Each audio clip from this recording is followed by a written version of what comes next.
ክርስቶስ እንደሚማልድ ይናገራል። ክርስቶስ ንጉስ ነው ወይስ ፈራጅ ነው? አማላጅ ነው ፈራጅ ነው? ማርያም ቅድስት ድንግል ማርያም እኔን ከእግዚአብሔር ጋር ታማልደኛለች ብዬ አምናለሁ። ይህ ፕሮቴስታንት ጴንጤ ኦርቶዶክሳን ሴት እንዴት እንደሚያሳምናት ተመልከቱ። እሷ ሰለማታነብ ሰለማታውቁም። አሁን ሰው አስፈቀደ የምትኖርበት ዘመን ላይ ነው የደረሰው። እኔ አሁን ይሄ ለውጥ አይደለም ነውጥ ነው። ምክንያቱም ለምን እንደዛ አልክ?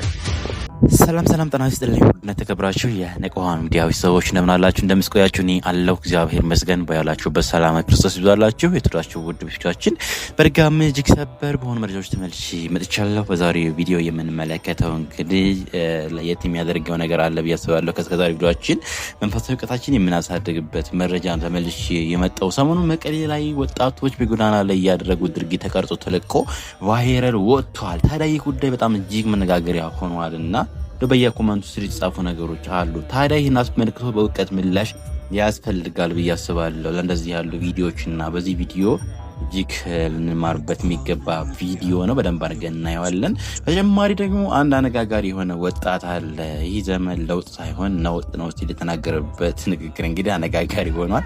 ይህ ለማለት የተገደደበት ምክንያት ምንድነው? እንዴት ሰረዶት ነው ዘመኑን የሚለውን ምላሽ ሰጥቶበታል። ምክንያቱ ምንድነው የሚለውን እናያለን ማለት ነው። በቅድሚያ ግን ወደዛ ከመሄዳችን በፊት ኦርቶዶክስ የሆናችሁ ይህን ቪዲዮ ላይክ ሳታደርጉ እንዳትጀምሩት። እስቲ ከዚህ አንድ ወንድም እንጀምር። ጎዳና ላይ ያገኙታል እንግዲህ ፕሮቴስታንት እህት ወንድሞች ፓስተሮች ናቸው። በጎዳና ላይ የሚሰብኩ አንድ ነገር ጠይቁትና ለማብራራት ይሞክራል። ነገር ግን ደግሞ መጨረሻ ላይ ጥያቄ ተጠይቆ ለዚህ ጥያቄ ምላሽ አጥቼበታለሁ ሲል ተደምጧልና እስኪ ከዚህ ቪዲዮ እንጀምርና ምላሹንም አስከትዬ ማስደምጣችሁ ይሆናል። ወደ ቪዲዮ ነው የተከታተሉኝ። ቅድስት ድንግል ማርያም እኔን ከእግዚአብሔር ጋር ታማልደኛለች ብዬ አምናለሁ። እኔ ምክንያቱ ብለበለኝ አንዳንድ ጊዜ ዝም ብዬ እንደማይ ማስተሳሰብ ሳስበው ስላልተማርኩ ነው የምነግርህ። ይሄ እንደው ከእናቴ ጋር ብጣላ ወይ ከአባቴ ጋር ብጣላ እናቴ እባክሽ እማዬ ከአባቴ ጋር አስታርቂኝ እኮ የምልበት ገጠመኝ አለ። አየው እንደው ይሄን ያመጣው ማን ነው? ይሄን ልባችን ውስጥ ያስገባው ይሄ የመታረቅ የመስማማት የፍቅርን እግዚአብሔር ያስገባው። ልክ እንደዛ ሁሉ እመብርሃን ኢየሱስ ክርስቶስን ከወለደች በእግዚአብሔር ፍቃድ ያለምንም ወለድ እሷ ከሰው ሁሉ ከሴቶች ሁሉ የተለየች ስለሆነች ቢያንስ ከኔ ከኃጢአተኛው ተረዳኝ ከኔ ወይ ደግሞ ከሌላ የተሻለ ለማቅረብ አላት ብዬ አስባለሁ። እኔ ሳልማር ቆይ ያዘኝ። ይሄ ሳልማር ነው እውነት ነው የምነግርህ። ይሄ ተምሬ ገብቶኝ ምናምን ገብቻለሁ። ዝም ብዬ ሳስበው እግዚአብሔር አምላክ ኢየሱስ ክርስቶስ በእሷ ያለምንም ጉዳይ በእግዚአብሔር ብቻ አምሳያ በእግዚአብሔር ፍቃድ ከሱ ከተወለደች እሷ የሚላትን ነገር ትሰማለች፣ ይሰማል። ቢያንስ ራርቶ የሚላት ነገር ትቀበል የሚል ሐሳብ አለኝ ውስጤ። ስለዚህ ነውና ይሄን ነገር መልካም ከአባት ጋር ብትጣላ እናት ማከል ገብተው ሊያስታርቁ ይችላሉ አይደለ? ይሄ እናት አባትም እናትም በህይወት ስላሉ ነው አይደለ? እናትና አባት መነጋገር ይችላሉ። እናት ከአባት ጋር ማውራት ትችላለች። ምክንያቱም አንተም እናትን የማውራት እድሉ አለ። አንተም እናትን ና እዚህ ጋር አንተም እናትን የማውራት እድል አለ። ምክንያቱም በህይወት ስላሉ ማለት ነው። ስለዚህ እናት ግን አሁን በህይወት አሉ እንደው ሻለች።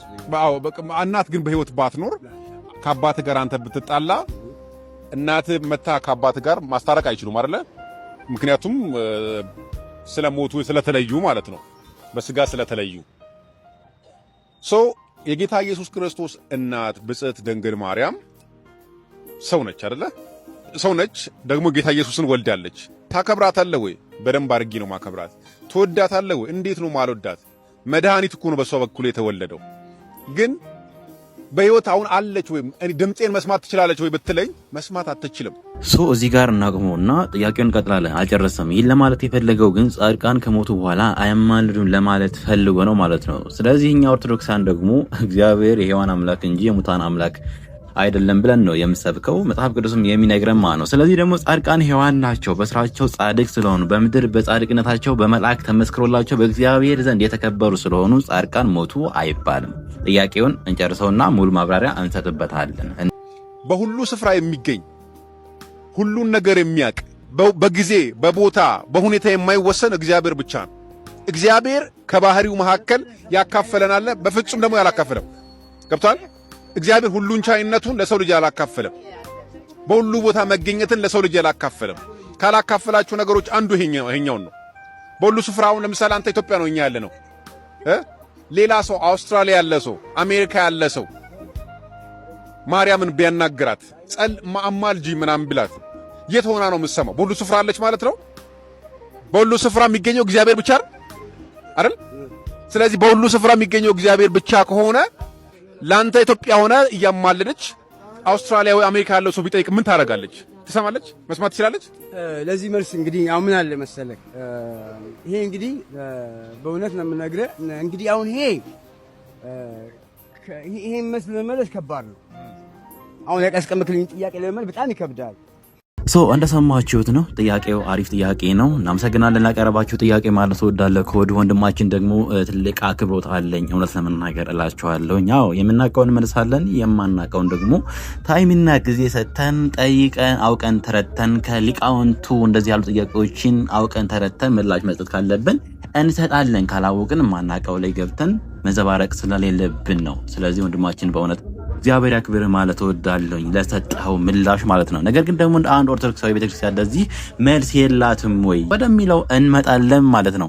አሁን ቀጥታ ወስዳችሁ ከሊቃውንቱ የተሰጠ ምላሽ ነው የማስደምጣችሁ። አዎ እግዚአብሔር በሁሉም ቦታ የሚገኝ አምላክ ነው።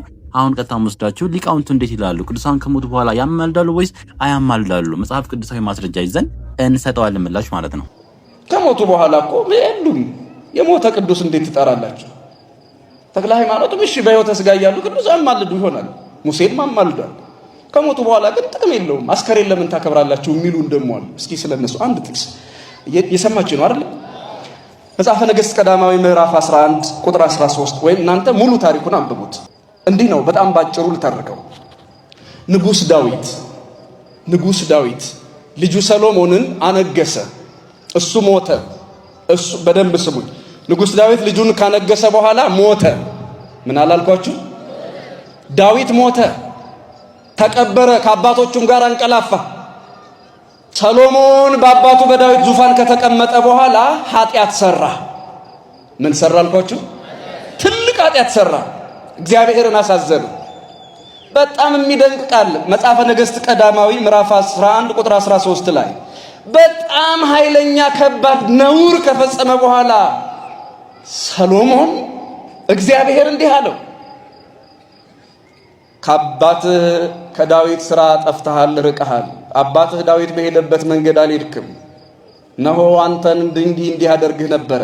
ነገር ግን አለ፣ ነገር ግን እስኪ አብራችሁ በሉ እናንተ፣ ነገር ግን በሉ ስለ አባትህ ስለ ዳዊት ስለ መረጥኳት ስለ ኢየሩሳሌም ይህን ክፉ ነገር በዘመንህ አላደርግም። ይህን ክፉ ነገር በዘመንህ ምን አልልም? ስለ አባትህ ስለማን? ስለመረጥኳት ስለ እንግዲህ እንዳልኳችሁ ነገ ቀሪውን እንጨርሳለን። አሁን ግን ልነግራችሁ የምፈልገው ዳዊት ሞቷል። ዓመታት ተቆጥረዋል። ፈርሷል፣ በስብሷል፣ ትቢያ ሆኗል፣ አመድ ሆኗል። መጽሐፍ ቅዱስ የታሪኩን ፍሰት ተመልከቱ። ዳዊት ሞቷል። በዚህ ታሪክ ላይ ዳዊት የለም፣ በሕይወት ሞቷል። እግዚአብሔር ግን ምን አለ? ስለ አባትህ ስለ ዳዊት ስለ መረጥኳት ስለ ኢየሩሳሌም ይህን ክፉ ነገር በዘመን አላደርግም። ስለ ስሜ ይቅር ብያለሁ አይለውም እንዴ ዳዊትን? ሰሎሞን እስኪ ልጠይቃችሁ፣ ስለ ስሜ ይቅር ብያለሁ ማለት ይችላል አይችልም? አቤት! ሕያው በሆነ በማይሞት ስሙ ሰሎሞንን ይቅር ማለት ይችላል እግዚአብሔር። ግን እንደዛ አላለም። የሞተውን የዳዊትን ስም ጠርቶ እግዚአብሔር ስለ አባትህ ስለ ዳዊት ይቅር ብያለሁ አለ። ክርስቲያኖች የዳዊት ማስማራ ይግረማችሁ። ስለ መረጥኳት ስለ ኢየሩሳሌም አሁን እኛ ደብረ ሊባኖስ ግሸን፣ ላሊበላ፣ ደብረ ሊባኖስ ወይም ደግሞ እዚህ በተለያየ ቦታ ይሄን ገዳማትን የምንሳለመው አድባራትን የምንሳለመው ያለ ምክንያት እንዳይመስላችሁ። እግዚአብሔር ቅዱሳኑን ባከበረበት ስፍራ አይደለም። ስለ ቅዱሳኑ ባረፉበት፣ ቃል ኪዳን በተቀበሉበት፣ ከእግዚአብሔር ጋር በተነጋገሩበት፣ በጸለዩበት ስፍራ፣ አጽማቸው ባረፈበት ስፍራ እንኳን ይቅር ስለሚል ጽላታቸው ባለበት፣ ቃል ኪዳናቸው ባለበት ስፍራ በስፍራው እንኳን እግዚአብሔር ይቅር ስለሚል ስለመረጥኳት ስለማን አለ? አቤት ስለ ኢየሩሳሌም አይደለም። የኢየሩሳሌም ንጉሥ ዳዊት ይቅርና ዳዊት እግዚአብሔርን ያገለገለባት፣ ንስሐ የገባባት፣ ብዙ ነቢያት ትንቢት ተናግረው ስለ ክርስቶስ የሞቱባት ኢየሩሳሌምን እንኳን ስለወደዳት እግዚአብሔር ስለ ኢየሩሳሌም ይቅር ብያለሁ አለ። ስለተመረጡ ቅዱሳን ቦታዎች ብሎ እንኳን እግዚአብሔር ይቅር እንደሚል መጽሐፍ ቅዱስ ላይ ያያችሁ። ቅዱሳን ስለጸለዩባቸው፣ ስለተጋደሉባቸው፣ ከአጋንንት ጋር ታግለው ባሸነፉባቸው ስፍራዎች ሁሉ እግዚአብሔር ኃጢአትን ይቅር እንደሚል አያችሁ። ስለ አባትህ ስለ ዳዊት ስለመረጥኳት ደግማችሁ ንገሩኝ። ስለማን? ስለ ኢየሩሳሌም ብዬ ይቅር ብያለሁ አለ። ታዲያ ምን ትፈልጋላችሁ ክርስቲያኖች? አይደለም የሞቱ ቅዱሳን ይቅርና የተቀመጥንባት ምድር ታማልላለች። አያችሁ አይደለ? ስራው ድንቅ ነው። እግዚአብሔር አይመረመርም። ስለዚህ በማስተዋል እንማር። ገባችሁ አይደለ? ኦርቶዶክሳውያን አያችሁ እንግዲህ ቅዱሳን ከሞት በኋላ አያማልዱን ለሚለው ጥያቄ ይሄው መጽሐፍ ቅዱሱ ከዚህኛው በኩል እሱ ያላነበበው ጥቅስ ነው። ፓስተሩ ያማልዳሉ ብሎ በደንብ አድርጎ ቁጭ አድርጎ ጽፎ ይነግረናል ማለት ነው። ስለዚህ ይህን መጽሐፍ ቅዱስ ቆርጠን አውጥተን እንጣለው ወይስ ሁለቱን ለማስማማት እንሞክር ይሉናል መምህራችን መምህር ዲያቆን ሄኖክ ኃይሌ። ከዚህ ቀደም ሰምታችኋቸው ከሆነ እግር ነው የሚስተካከለው ወይስ ጫማ ነው መስተካከል ያለበት አይደለ? ስለዚህ መስተካከል ያለብን የእኛ አስተሳሰብ ነው ይሉናል መምህራችን መምህር ዲያቆን ሄኖክ ኃይሌ። ስለዚህ መስተካከል ያለብን እኛ ነን ማለት ነው። ገባችሁ አይደለ? ኦርቶዶክሳውያን መረዳት ያጣ ነው የመረዳት አቅም የሌለን እኛ ነን። ሌላ ቪዲዮ ልጨምርላችሁ። መምህራችን መምህር አባ ገብረ ኪዳን ያስተላለፉት በዚህ ጉዳይ ያለ አጠር ያለ ቪዲዮ አለ። እሱ ላስደምጣችሁ። በህይወት ስላለ ቆይ ስማኝ፣ የማስታረቅ አገልግሎት በአንተ ላይ የሚገለጠው ወይም የሚሰራው በህይወት እስካለ ድረስ ነው። እሺ ተሰማይ ከሄድክ በኋላ እስከዚህ ምድር ካለፍክ በኋላ ፓስተር ቢኒ እባክህ ጸልይልኝ ብለህ ትችላለህ? ቆይ ስማኛ፣ ቆይ ጥያቄ እስከሚሞቱ ነው። ከሞቱ በኋላ እተዋቸዋለሁ ብሏቸዋል። እንዲሁ ምን እንደሚያመጡት እኮ ይታወቅ። አሁን ይችን ያመጣት ደግሞ ለብልሃት ቅዱሳን ከሞቱ በኋላ ቅዱሳን አያማልዱም ካሉ ፓስተር እርስዎ ለምን አማልዳለሁ እያሉ ይጸልያሉ እንዳንላቸው፣ አይ በቁምማ ይቻላል አሉ። ደግሞ አሁን ከተወሰነ ጊዜ በኋላ በቁምማ ይቻላል እኮ ይላሉ አሉ። ደግሞ ለምን እንጀራ ሊዘጋው ነው ማለት ነው። ከሞቱ በኋላ እተዋቸዋለሁ ብሏቸዋል? አላለም። እስከ ዓለም ፍጻሜ ከእናንተ ጋር ነኝ ያለ። በዚያውስ ላይ ደግሞ ኢኮነች እግዚአብሔር አምላከ ምጉታን አለ አምላከ ሕያዋን። እግዚአብሔር ማቴዎስ ምዕራፍ 22 ቁጥር 34 ላይ ሲናገር እግዚአብሔር የሕያዋን እንጂ የሙታን አምላክ አይደለም በሉ። እግዚአብሔር በሉ የሕያዋን እንጂ የሙታን አምላክ። አሁን ምን ማለት ነው? እግዚአብሔር የሕያዋን እንጂ የሙታን አምላክ ካይደለ በክርስቶስ አምነው የሞቱ ቅዱሳን ሕያዋን ናቸው ሙታን ናቸው? ሕያዋን ናቸው። ምክንያቱም እሱ ራሱ ምንድነው ይሄንን ሲያስተምር የተናገረ? ለምን አብርሃም ከሞተ በኋላ የአብርሃም አምላክ የይስሐቅ አምላክ የያዕቆብ አምላክ ተብለው ተጠሩ ከሞቱ በኋላ? እንኪያስ አብርሃም ይስሐቅ ያዕቆብ ከሞቱ በኋላ የአብርሃም አምላክ ነኝ ካለ በእግዚአብሔር አምነው የሞቱት ሙታን አይደሉም ነው። አንድ ጥቅስ አያቱም ሙታን አንዳች አያውቅም የሚል ጥቅስ አለ መጽሐፈ መክብብ ምዕራፍ 9 ቁጥር 5 ያለ ስሙ የሚሰጡት ማለት ሙታን አንዳች አያውቅም የሚባለው እንደነሱ ያሉ ሰዎች ነው። በቁሙ የሞተው ማለት በቁሙ የሞተው ምንም አያውቅም። በቁሙ የሞተ ማለት የሙት የዲያብሎስ ማደሪያ ማለት እሱ ማለት ደግሞ ከሞተ አንበሳ ያልሞተ ውሻ ይሻላል፣ ከሞተ አንበሳ ያልሞተ ውሻ ይሻላል የሚል ጥቅስ አለ። ይሄ የተባለበት ምክንያት አንበሳ የተባለ ኃያል ሰው ነው፣ ውሻ የተባለ ኮሳሳ ሰው ነው። ከሞተ አንበሳ ማለት ንስሐ ሳይገባ ከሞተ ኃያል ሰው በሕይወት ያለ ኮሳሳ ይሻላል። ለምን? ይሄ የንስሐ ዕድል አለው እንጂ ቅዱሳን ከሞቱ በኋላ አይሰሙም ለማለት አይደለም። ይሰማሉ። እግዚአብሔርም ምሕረትን ይሰጣል። ነፍሳቸውም ስትጸልይ በራዕየ ዮሐንስ ምዕራፍ 8 ላይ በደንብ ተጠቅሷል። ምዕራፍ 14 ላይ ስታነቡ ራዕየ ዮሐንስ ምዕራፍ 14 ስታነቡ ስራቸው ተከትሏቸው ይሄዳል። ያ የቅድስና ስራቸው ተከትሏቸው ስራ ይሰራል። ስለዚህ ባጭሩ የማያዳግም ምላሽ አግኝተዋል ብዬ አስባለሁ። ኦርቶዶክሳውያን እንደሰማችሁት ከሊቃውንቱ ከአባቶቻችን እንደዚህ ያለ ምላሽ ይሰጥበታል። እሱ መጽሐፍ ቅዱሳዊ ማስረጃ ስላለው ነው። እንደዚሁ የሚወራ ታሪክ የለም ቅዱስ ቤተክርስቲያን ውስጥ ማለት ነው። ኦርቶዶክስ ተሁሉም ቢሆን መሳላ ስንዱ መቤት ናት የሚባለው ለዚህ ነው። በተጠየቁ ጥያቄ መጽሐፍ ቅዱሳዊ መልስ በአግባቡ ይሄው መስማት አለመስማት፣ መረዳት አለመረዳት የእናንተ ጉዳይ ነው። በግድ እመኑ አትመኑ የሚላቸው የለም። ነገር ግን ደግሞ እውነቱ መጽሐፍ ቅዱሱ ይናገራል። ይሄው ነው የምንለው እንደ አንድ ኦርቶዶክሳዊ የምናስተላልፈው መልእክት ይህ ነው። መቅደላ ላይ የተፈጠረው ታዲያ ምንድን ነው የሚለውን እስኪ አይተን እንመለስ።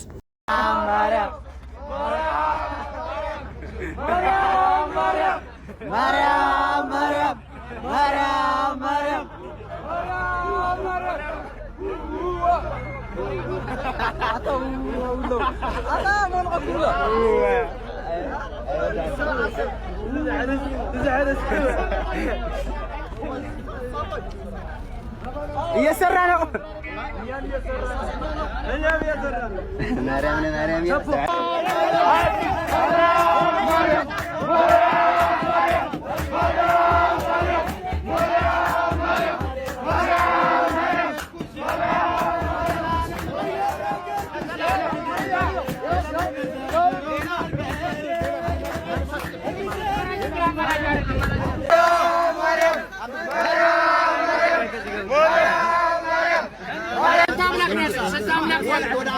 ስንት አምላክ ነው ያለን ስለሚል ነው። እኔ አይደለም ሮሜ 8:30 ላይ ኢየሱስ ክርስቶስ እንደሚማልድ ይናገራል። ክርስቶስ ንጉስ ነው ወይስ ፈረኝ? አማላጅ ነው ፈረኝ?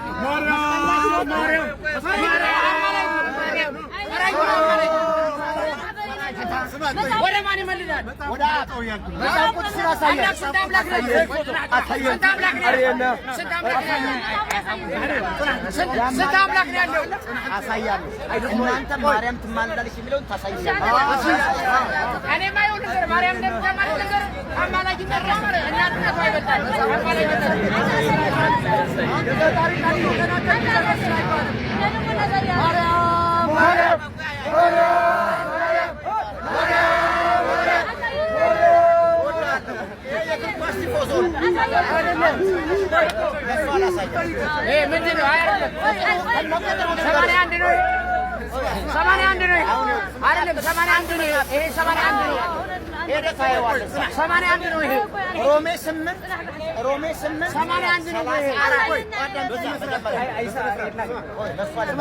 ይህ ፕሮቴስታንት ጴንጤ ኦርቶዶክሳውያን ሴት እንዴት እንደሚያሳምናት ተመልከቱ። እሷ ስለማታነብ ስለማታውቁ ብቻ ተመልከቱ። እናዳምጣችኋለን፣ መልስ እንሰጣችኋለን። 6 ደቂቃ ብቻ ስጡኝ። እንዲሁ ለሃይማኖት ለፈጣሪ 6 ደቂቃ መታገስ ከከበደ እግዚአብሔርን ብሎክ አድርገኝ። ግን ቁጭ ብለህ ከተማርክ የሚገርም ትምህርት እሰጥሃለሁ፣ የሚገርም መልስ እሰጥሃለሁ። ሁላችሁም አዳምጡ፣ ትመለስበታለሁ።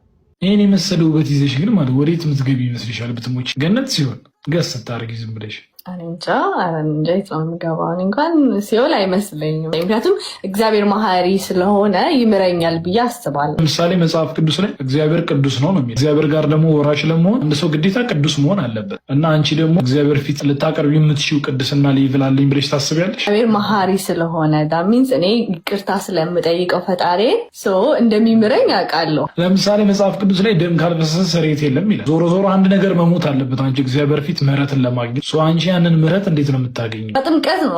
ምንድን ነው ስርየት ያገኘሽው? በጥምቀት ነው ስርየት ማግኘው በጥምቀት ነው። ታዲያ ማለት ደም ካልፈሰሰ ነው ስርየት የለም የሚለው እንጂ ጥምቀት ካልተጠመቅሽ አይልም መጽሐፍ ቅዱስ። ለምሳሌ አንቺ ንገረኛ፣ የጠየቅኝ አንተ ነህ። የክርስቶስ ኢየሱስ ደም ፈሶልሽ ስለ አንቺ በፈሰሰው ደም በክርስቶስ ኢየሱስ ካመንሽ እግዚአብሔር ፊት ይቅርታን ታገኛለሽ። ከእግዚአብሔር ጋር የታረቅሽበት ዋነኛው መሰረትሽ ክራይስት ነው። አንቺ ኤኒ ታይም ወደ እግዚአብሔር ለመምጣት ስታስቢ በደሙ በኩል ከመጣሽ ህይወትን ታገኛለሽ። ግን አለው በጣም ማለት ሪማይንደር ነው የሆነኝ ለኔ። አመሰግናለሁ።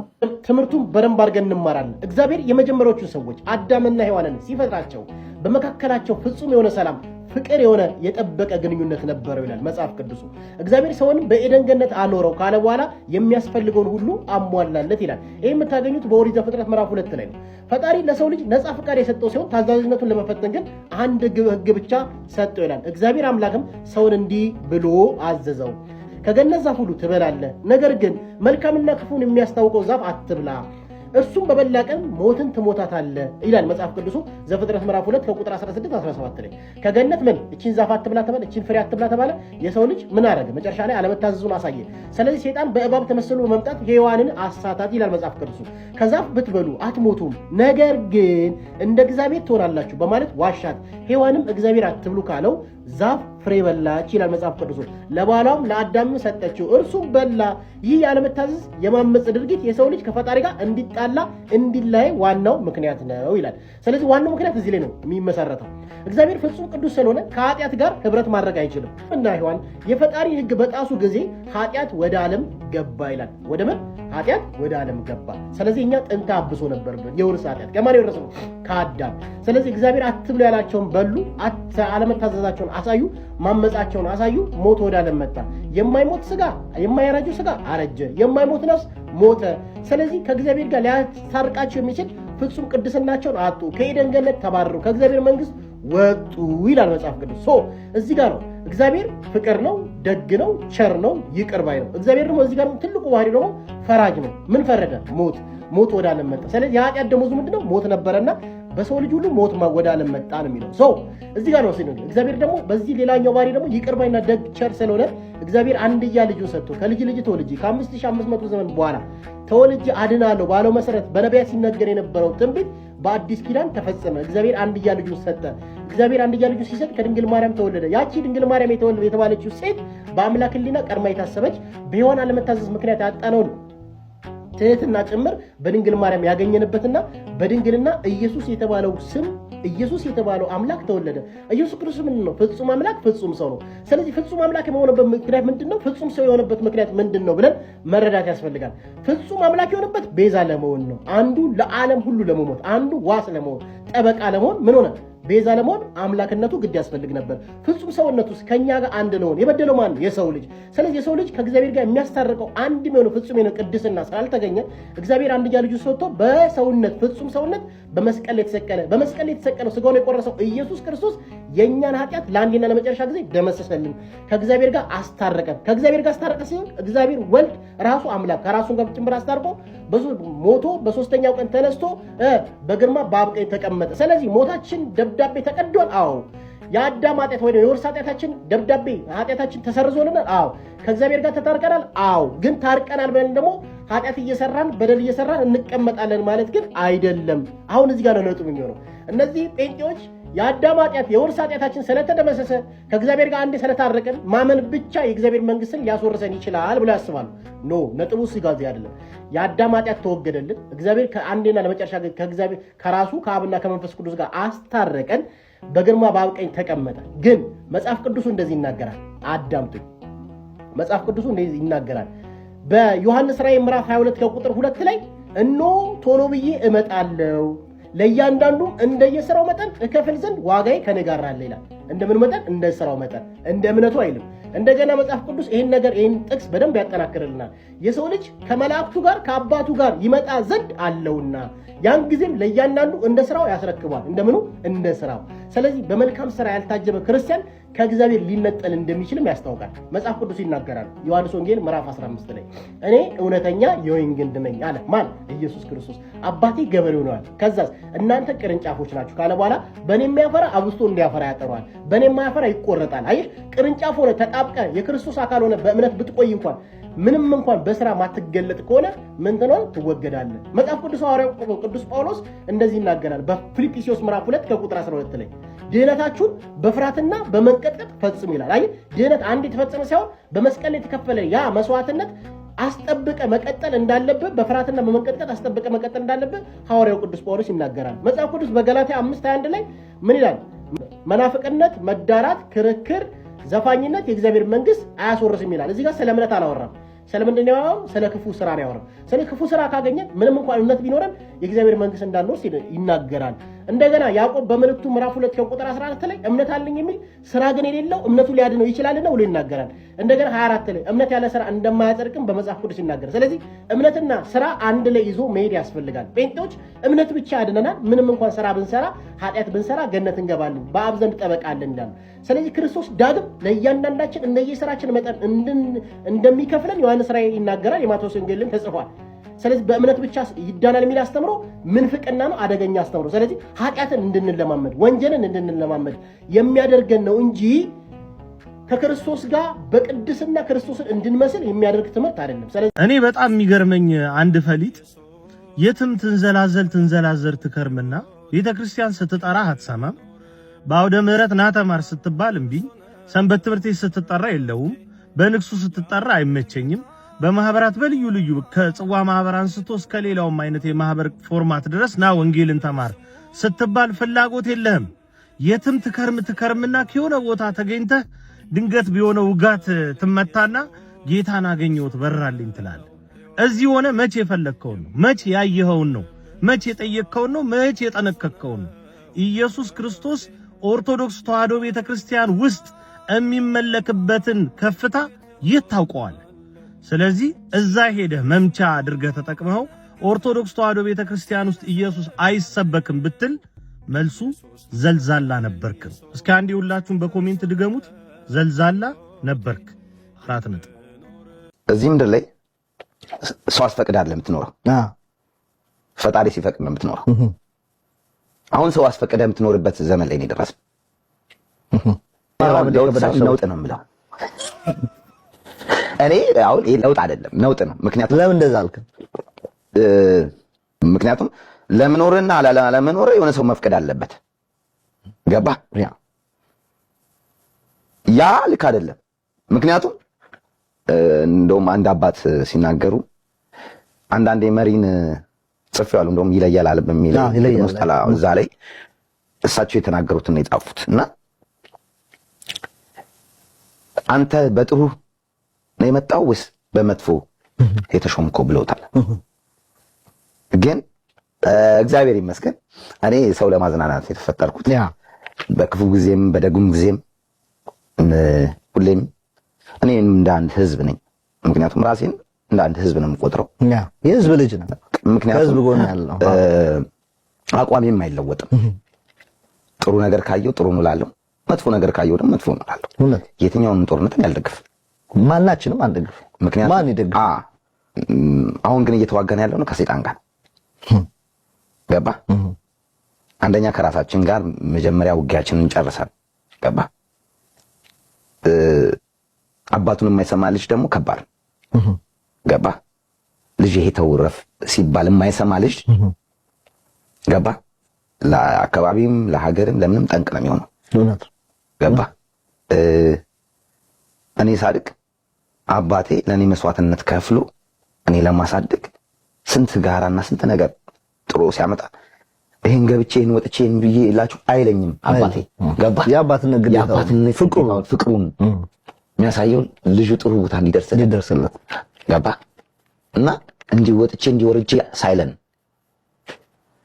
አሁን እኮ እኔ ባመጣሁት ቻፓ ይላል እንዴ በማስው ከዚህ በፊት የት ነበርክ ስትለው ቻፓ የኔ ነው ይላል። ቻፓ የኢትዮጵያ ህዝብ ነው። እውነት እውነቴን ነው የምልህ። እውነት እንዲህ ቀላል ከሆነ መንግስት መሆን እውነት መሰገጥ አለብህ ማለት ነው። እና ወደ ሙዚቃ እንመለስ። ወደ ሙዚቃ እንመለስ። እኔ ፖለቲከኛ አይደለሁም ግን ያለን ስሜት ነው። ራፐር እስከሆንኩ ድረስ ያለው ነገር አውጥተህ ነው የምሰጠው። ሁሉም ሰው እኮ ያወራዋል፣ ያው በድብቅ ግን አሁን ምርጫ ልወዳደር አስቤያለሁ። ከባድ ልዩ ተወዳዳሪ። ልዩ ምልክት ምንድን ነው? አራዳ። እሺ ቆይ እዚህ ጋር አራዳ ለአንተ ምንድን ነው? አራዳ ማለት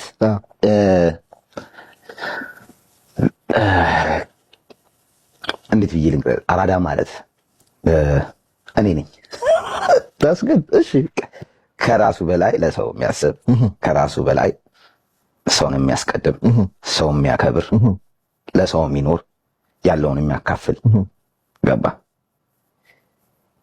ሁሉ ነገሩ በቃ ለሰው የሚያስብ ተቸገረ ቢረዳ እናቱን የሚወድ ቤተሰቡን የሚያከብር ታላላቆችን የሚያከብር ታናናሾችን የሚያከብር እኔ አንዳንድ ሰዎች ይገርማቸዋልና ቴዲ ግን አሁን ራሱ እዚህ መጥቼ